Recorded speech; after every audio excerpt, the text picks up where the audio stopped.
بسم الله الرحمن الرحيم. اللهم صل وسلم وبارك على سيدنا محمد. ازيكم عاملين ايه؟ يا رب تكونوا بخير، كل سنه وانتم طيبين بمناسبه السنه الجديده، يا رب يدومها عليكم بخير ان شاء الله. والعام الامتحانات بقى ان شاء الله ربنا يسهلها ويسترها يا رب على اولادنا ان شاء الله، ويكون بنجاح دايما. انا النهارده كنت عند حماية في البيت، وطبعا هما كانوا طبعا بيتفرجوا على الماتش، وكانوا عايزين ايه وهما بيتفرجوا كده ايه يشربوا حاجه سخنه كده وتكون ايه بسرعه. فبصراحه ما لقيتش المكونات موجوده في البيت الا البليله. لقيت عندهم بقى بليله ومش عارفه ايه ولبن وكده.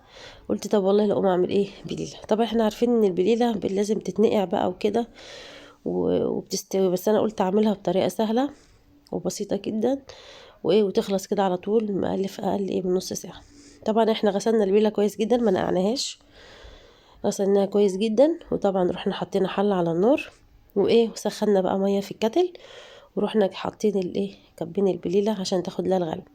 المهم ان البليله عشان تطلع معانا بسرعه جدا وتطلع معانا ممتازه يعني وتكون مستويه كويس، احنا رحنا حاطين البليله كده لما بتاخد الغلوه بتاعتها زي ما انتم شايفين احنا بنطفي عليها، ما بنسيبهاش تكمل غلوه، نطفي عليها بقى كده ونسيبها في الميه السخنه دي لمده مثلا 10 دقايق او حاجه.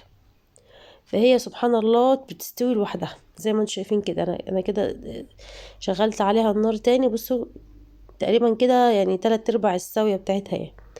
تاخد لها غلوتين 3 كمان، وبعدين نروح ايه طافين عليها تاني ونسيبها.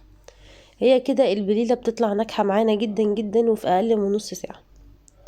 في ناس بقى بتحب تاخد نص البليلة دي تضربها في الخلاط بحيث ان يبقى الصوص بتاعها او المية بتاعتها تبقى كلها بقى بليلة وكده.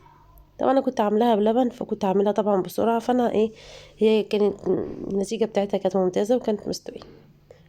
طبعا لما خلصنا بقى البليله راح حطينا بقى ايه اللبن زي ما انت عايزه، الكميه طبعا اللي انت عايزاه. أنا حطيت ايه كيس اللبن من اللي انتوا شايفينهم دولت،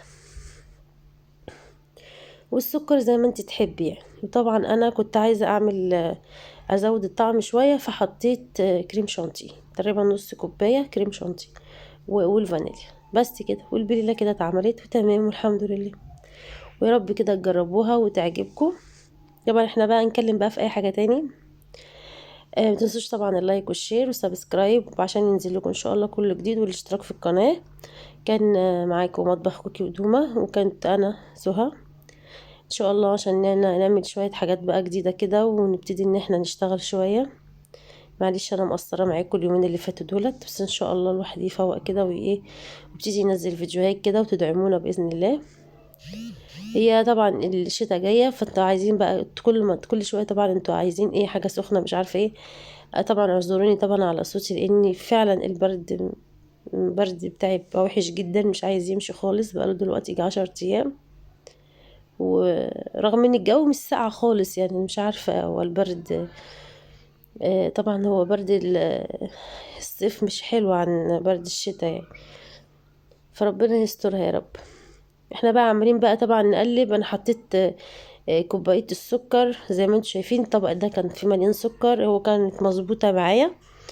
الكريم الشانتيه طبعا احنا بندوبه في مية ساقعة الاول عشان ما يكلكعش معانا كده.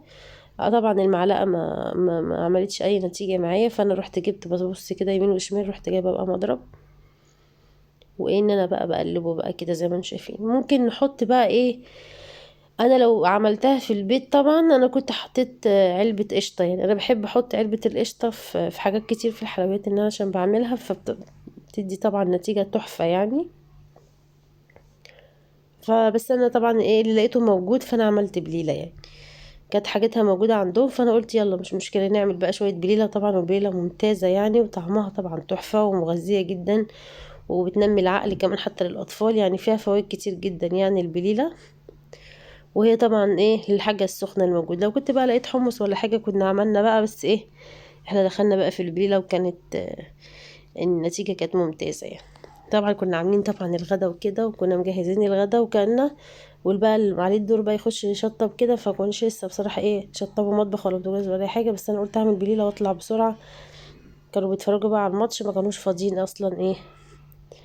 بعد ما نخلص الماتش بقى كده وناخد عادتنا احنا صراحة لما بنروح هناك بنسهر سهرة حلوة بقى لحد الساعة 4 الفجر وكده، فايه على طول. طبعا لقيت حاجتين كده على الوش، كان عندي طبق كده محطوط على الرخامة، فايه ابتديت ان انا اشيلهم يعني.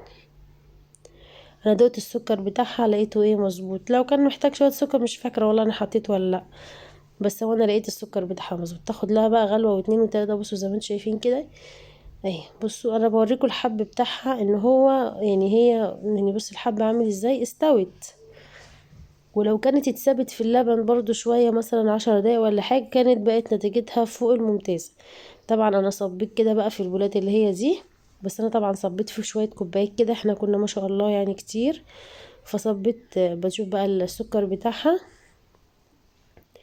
لا ممتاز حلو، خدوا مني انا طعمه حلو يعني. بألف هنا وشفا يا رب، ورب تجربوها كده بسرعة لما تكونوا قاعدين مثلا.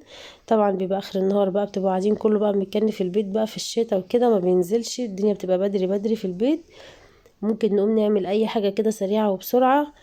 وما نستصعبش البليلة ونقول ده مثلا مكوناتها فين ومش عارفة ايه، او مثلا بتاخد وقت او ننقعها قبلها بيوم، لا لا لا، ممكن تعملوها في اقل من نص ساعة. وبألف هنا وشفا، وتصبحوا على الف خير، واشوفكم في فيديو جديد ان شاء الله بكرة بإذن